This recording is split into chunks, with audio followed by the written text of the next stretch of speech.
بسم اللہ الرحمن الرحیم اللہم صلی علی محمد النبی الامی وعلی آلہ وسلم تسلیما۔ ایک سال کے روزوں اور شب قدر کی عبادت کے برابر ثواب حاصل کیجیے۔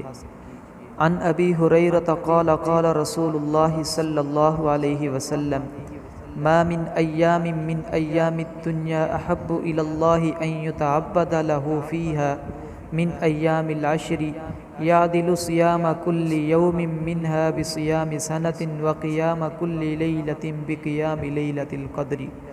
رسول اللہ صلی اللہ علیہ وسلم نے ارشاد فرمایا، اللہ تعالیٰ کو تمام دنوں سے زیادہ عشرہ ذی الحجہ کے دنوں میں اپنی عبادت محبوب ہے، اور اس عشرے میں ایک دن کا روزہ ایک سال کے روزوں کے برابر اور ایک رات کا قیام شب قدر کے قیام کے برابر ہے۔ اللہ عمل کی توفیق عطا فرمائے۔ السلام علیکم۔